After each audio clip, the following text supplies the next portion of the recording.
Amis Sagittaire, bonjour.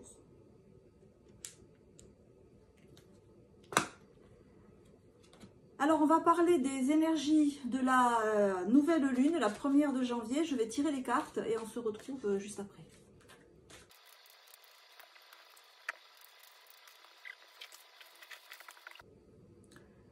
Alors, on est là dans la première lune de l'année et on est dans un contexte qui est un peu mouvant au niveau astrologique, puisque on a les nœuds nord et sud, l'axe qui va bouger, et on a Pluton qui change de signe. Et Pluton, c'est une grosse planète très lente, et quand elle change de signe, ben, tous les signes du zodiaque sont impactés, donc les Sagittaires aussi. Pluton, c'est la planète des morts et des renaissances. Les nœuds lunaires, c'est ceux qu'on doit lâcher et ce vers quoi on doit aller pour que notre vie corresponde à ce qu'on désire, pour affirmer notre personnalité, pour évoluer, pour maturer, pour mûrir. Dans ce contexte-là, les cartes, la première carte que j'ai tirée, c'est la carte de l'aventure avec le tarot de Osho. Ce vers quoi on voudrait que vous alliez, les anges, votre ange gardien, votre être intérieur, la vie en général, c'est de trouver ou de retrouver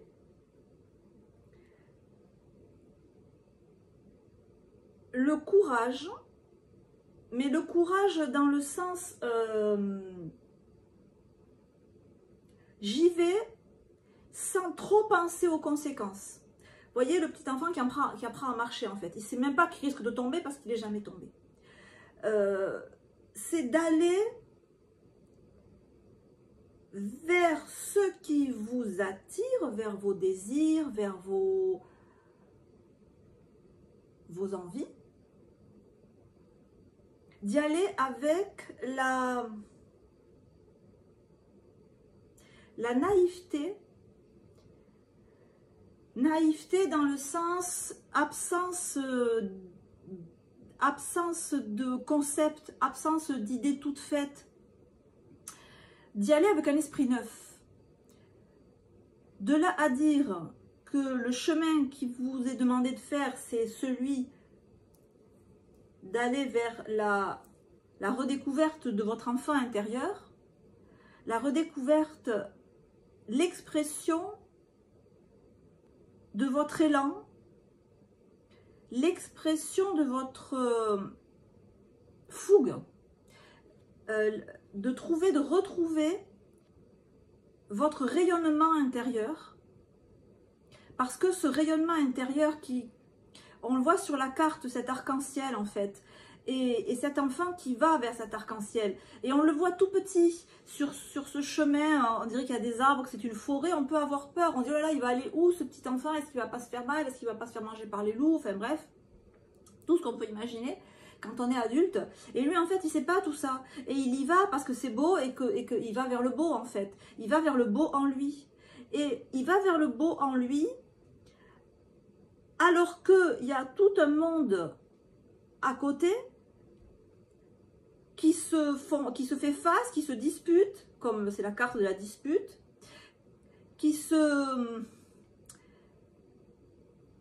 chacun essaie d'avoir le dernier mot, chacun essaie d'avoir la même mise sur l'autre en fait. Si je résume en un mot, le travail qui vous est demandé, l'évolution qui vous est proposée, en un mot, ça serait oser. Oser. C'est vraiment cette idée d'audace. Cette idée de j'y vais. Alors soit j'y vais avec l'innocence de mon jeune âge, j'y vais parce que je ne sais pas les conséquences qu'il peut y avoir. Je ne les connais pas véritablement parce que je suis jeune et que je n'ai pas encore vécu de choses compliquées ou de choses très très dures. Donc j'y vais parce que comme ça, je suis naïf. Et si je suis plus naïf eh bien, je dois retrouver quand même cette audace. Alors là, le conseil qui peut vous être donné, là, c'est de profiter, en fait, des élans porteurs de cette nouvelle lune, de ce passage, cette arrivée de Pluton, de cette espèce d'élan cosmique, astronomique et astrologique, pour chevaucher cet élan et avoir l'audace d'aller vers ce qui vous attire. Et avoir l'audace d'aller vers ce qui vous attire, ça veut dire avoir l'audace de tenir tête à ceux qui peuvent se mettre en travers de votre chemin sous prétexte que eux savent mieux que vous ce qui est bon pour vous. Donc on a quand même Mars en Cancer à côté de l'aventure, à côté de la carte de l'aventure. L'idée qui se dégage là, c'est que malgré, en dépit des autorités plutôt masculines, on va dire avec Mars, hein, qui peuvent, des autorités familiales en fait, voilà, peut-être que vous avez dans votre famille des personnes qui vous dissuadent de faire ce que vous avez envie de faire, qui attirent votre attention sur les dangers possibles de ce que vous voulez faire. Voilà. Alors que ce soit votre famille physique, votre famille familiale, parents, enfants, etc. Votre famille amicale, votre cercle amical. J'ai l'impression que vous avez beaucoup de... Alors, soit vous les avez en vous, parce que on vous a tellement dit que vous les avez intériorisés, soit c'est autour de vous un climat ambiant que vous devez dépasser, un climat qui vraiment attire votre attention sur le fait que ce que vous avez envie de faire, ça peut être dangereux. Que ce que vous avez envie de faire, ça peut être dangereux pour votre santé, pour votre vie, que ça peut être dangereux pour votre porte-monnaie, que si vous faites ça, vous pouvez très bien perdre beaucoup d'argent, que si vous faites ça, vous risquez gros, que si vous passez à l'acte, vous risquez, j'en sais rien moi, de tomber malade. Si vous, voilà, c'est comme si vous aviez toutes les foudres familiales, héréditaires, transgénérationnelles, de pater familias, de génération en génération, qui vous tombent dessus ou que vous portez sur votre dos et qui vous empêchent qui vous empêche vraiment de faire ce genre de faire ce que vous avez envie de faire. Sous prétexte que c'est dangereux, sous prétexte que c'est pas bien pour vous, parce que eux savent mieux ce qui est bien pour vous, parce qu'ils sont peut-être plus âgés, plus expérimentés, et ces avis contraires, ils ont beaucoup de poids en fait. Ils ont sûrement plus de poids que ce qu'on peut voir au premier abord, parce que peut-être êtes-vous quelqu'un qui est déjà assez entreprenant, quelqu'un qui n'hésite pas à, par exemple au point de vue sportif, à avoir tout un tas d'activités sportives qui peuvent être assez, pas dangereuses, mais disons, pas plan-plan quoi. Je parle par exemple faire du ski hors piste par exemple, faire du parapente, ou faire... voilà, il y a quand même une idée, quelque chose de comme ça, mais l'idée, là, on attire votre attention sur le fait que il y a quand même des choses à dépasser, des interdits à dépasser, parce que ça fait naître en vous une certaine appréhension, peut-être pas une peur, mais une certaine appréhension, et que du coup, si vous tombez dans l'appréhension, dans la peur de ce qui peut arriver, vous n'êtes plus dans l'état d'esprit, dans le mood de ce petit enfant qui avance sans se préoccuper de rien que de la réalisation de son désir.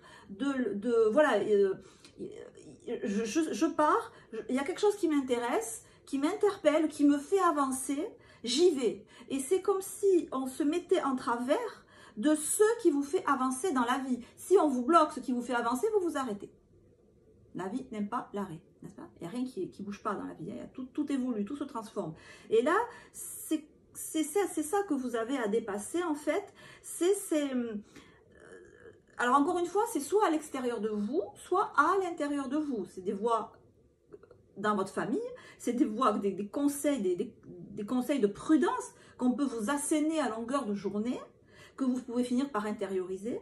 Et avec ce 2 de bâton à l'envers, on voit que ça nuit à vos projections, ça nuit à vos plans, ça nuit à ce que vous pouvez imaginer, que vous pouvez faire. Et si on ne peut pas imaginer ce qu'on peut faire, on ne le fait pas, d'accord? Donc, je pense que c'est un rapport avec des activités physiques, avec ce que vous pouvez faire avec votre corps, concrètement. Donc, ça peut être voyager, ça peut être des voyages lointains, peut-être dans des conditions rudes, je veux dire, partir à l'aventure, par exemple, sac à dos. Ça peut être, comme j'ai dit tout à l'heure, des sports extrêmes. Ça peut être au niveau aussi, alors, financier, puisqu'on est quand même dans le denier. Ou du moins, si ce n'est pas financier, au point de vue social. C'est-à-dire que peut-être que de vous-même, vous iriez adopter une attitude ou un mode de vie qu'on pourrait qualifier de borderline, ou qu'on pourrait qualifier ou que des avis chagrins pourraient vous dire, attention, si tu fais ça, tu vas être regardé d'un mauvais œil, ou tu ne vas pas t'intégrer dans la société, ou du moins dans celle que tu veux, si tu t'habilles comme ça, par exemple, ou si tu as ce comportement, tu ne seras pas, j'en sais rien, moi, tu ne pourras pas intégrer le cercle professionnel que tu vises. Et ça, c'est très tendancieux, parce que mine de rien, même si physiquement, vous continuez à agir comme vous voulez, parce qu'on a quand même le 10, la roue de fortune à l'endroit, pardon. Donc, je pense que ça ne vous arrête pas. Vous agissez, vous faites ce que vous avez envie de faire, mais insidieusement, il y a des choses auxquelles vous ne pensez même pas.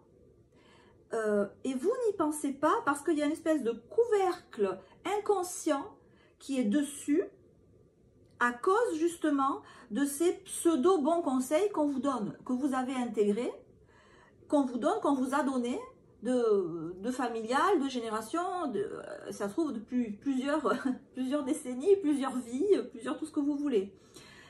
Et c'est vraiment l'idée qui se dégage avec cette carte du premier pas, c'est de faire, de garder l'audace, hein, c'est vraiment l'audace, de garder l'audace, de faire le premier pas dans un terrain inconnu, de mettre vos pas à un endroit où personne avant vous, dans votre famille, dans votre lignée, n'a jamais été. Un exemple tout simple, par exemple, de vous lancer dans le commerce, par exemple. Alors, si dans votre famille, tout le monde est fonctionnaire de père en fils. Vous, de vous lancer, je ne sais pas moi, dans une activité créatrice, artistique, alors que dans votre famille, tout le monde est notaire depuis X générations. C'est de faire ce premier pas, d'oser suivre vos désirs, mais là, il y a l'idée que peut-être même ces désirs, ils ne sont même pas nés, ils ne sont même pas conscients. Donc, le premier travail là qu'il faut faire en ce mois de janvier, c'est de prendre conscience. Avant de prendre conscience de ces désirs, de ces plans que vous ne faites pas, on ne peut pas prendre conscience de quelque chose qui n'existe pas. C'est de bien conscientiser ces limitations qui n'en ont pas l'air, qui sont à l'intérieur ou à l'extérieur de vous, et symbolisées par la carte de la dispute. Vous avez intégré des peurs, des anxiétés, une prudence excessive, qui nuit à la liberté de votre imagination, à la liberté de tout ce que vous pouvez envisager de faire dans la vie, de faire de votre vie. Et c'est la première chose, c'est la première étape. Voilà, si on en reste là pour ce mois de janvier, c'est la première étape, c'est le premier pas, c'est oser imaginer. Avant d'oser faire, vous en êtes au stade de « je vais oser imaginer ce que je n'ai jamais imaginé pouvoir faire ». En prenant conscience de ces limitations, de ces conseils qui avaient l'air gentils, enfin qui avaient l'air positifs. Et oui, effectivement, c'est des conseils qui sont donnés pour vous protéger quelque part, mais qui pour vous ont une influence néfaste. Donc c'est de traduire, de mettre la lumière vraiment sur ces injonctions qui sont sévères, ces injonctions qui, sous prétexte de vous protéger, vous freinent. Et une fois qu'on a pris conscience de ça, on se dit, ah oui, il y a peut-être des choses auxquelles j'ai même pas pensé, que je peux faire et auxquelles j'ai même pas pensé. Voilà le message. Voilà le message pour ce mois de janvier 2024. Amis Sagittaires, je vous embrasse et je vous dis à très bientôt.